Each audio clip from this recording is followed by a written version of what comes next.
मित्रों, गुरु शुक्राचार्य के बारे में तो आप सभी जानते ही होंगे कि वो दैत्यों और राक्षसों के गुरु थे। लेकिन क्या आप ये जानते हैं कि आखिर शुक्राचार्य दैत्यों, दानवों एवं राक्षसों के आचार्य कैसे बने? आज की इस वीडियो में हम आपको शुक्राचार्य के एक ऋषि से दैत्य गुरु बनने की कथा के बारे में बताने जा रहे हैं। नमस्कार और स्वागत है आप सभी का द डिवाइन टेल्स के इस नए अध्याय में। मित्रों, पुराणों में वर्णित कथा के अनुसार शुक्राचार्य महर्षि भृगु के पुत्र और भगवान विष्णु के भक्त प्रहलाद के भांजे थे। महर्षि भृगु की पहली पत्नी का नाम ख्याति था, जो उनके भाई दक्ष की कन्या थी। ख्याति से भृगु को 2 पुत्र दाता और विदाता मिले और एक बेटी लक्ष्मी का भी जन्म हुआ। लक्ष्मी का विवाह उन्होंने भगवान विष्णु से कर दिया।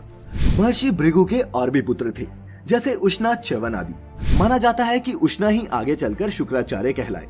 जबकि एक दूसरी कथा के अनुसार शुक्राचार्य महर्षि भृगु तथा हिरण्यकशिपु की पुत्री दिव्या की संतान थे। पहली कथा के अनुसार शुक्राचार्य का जन्म शुक्रवार को हुआ, इसीलिए महर्षि भृगु ने अपने इस पुत्र का नाम शुक्र रखा। जब शुक्र थोड़े से बड़े हुए तो उनके पिता ने उन्हें ब्रह्म ऋषि अंग ऋषि के पास शिक्षा के लिए भेज दिया। मित्रों, आपको बता दूं कि अंग ऋषि ब्रह्मा के मानस पुत्रों में से सर्वश्रेष्ठ थे और उनके पुत्र का नाम बृहस्पति था, जो बाद में देवों के गुरु बने। शुक्राचार्य के साथ उनके पुत्र बृहस्पति भी पढ़ते थे। मित्रों, ऐसा माना जाता है कि शुक्राचार्य की बुद्धि बृहस्पति की तुलना में ज्यादा कुशाग्र थी, लेकिन फिर भी बृहस्पति के अंग ऋषि के पुत्र होने की वजह से उन्हें ज्यादा अच्छी शिक्षा मिलती थी, जिसके चलते एक दिन शुक्राचार्य ईर्ष्यावश उस आश्रम को छोड़ के सनक ऋषियों और गौतम ऋषि से शिक्षा लेने लगे।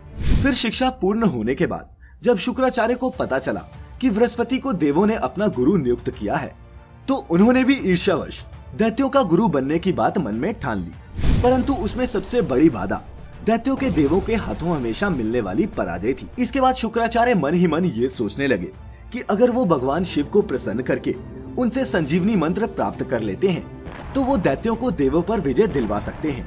और यही सोचकर उन्होंने भगवान शिव की कठोर तपस्या शुरू कर दी। उधर देवों ने मौके का फायदा उठाकर दैत्यों का संहार आरंभ कर दिया। शुक्राचार्य को तपस्या में जानकर दैत्य उनकी माता ख्याति की चरण में चले गए। ख्याति ने दैत्यों को शरण दी और जो भी देवता दैत्य को मारने आता वो उसे मूर्छित कर देती या फिर अपनी शक्तियों से लकवाग्रस्त कर देती। ऐसे में दैत्य बलशाली हो गए और धरती पर पाप बढ़ने लगा।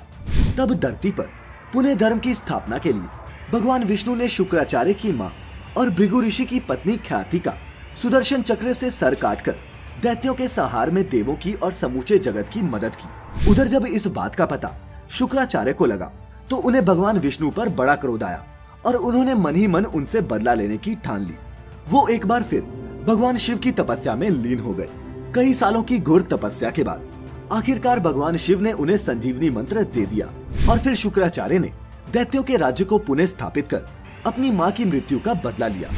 ऐसा माना जाता है कि तब से शुक्राचार्य और भगवान विष्णु एक दूसरे के शत्रु बन गए। लेकिन दर्शकों, ये कथा यही समाप्त नहीं होती। उधर महर्षि भृगु को जब इस बात का पता चला कि भगवान विष्णु ने उनकी पत्नी ख्याति का वध कर दिया है, तो उन्होंने भगवान विष्णु को शाप दे दिया। चूंकि विष्णु जी ने एक स्त्री का वध किया है, इसीलिए उनको बार बार पृथ्वी पर माँ के गर्भ से जन्म लेना होगा और गर्भ में रहकर कष्ट भोगना पड़ेगा।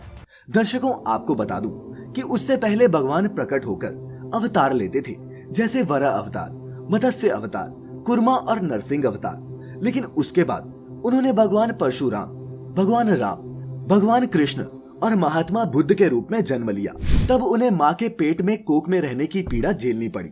हालांकि बाद में शुक्राचार्य से बृहस्पति के पुत्र ने संजीवन विद्या सीखकर उन्हीं का पतन किया।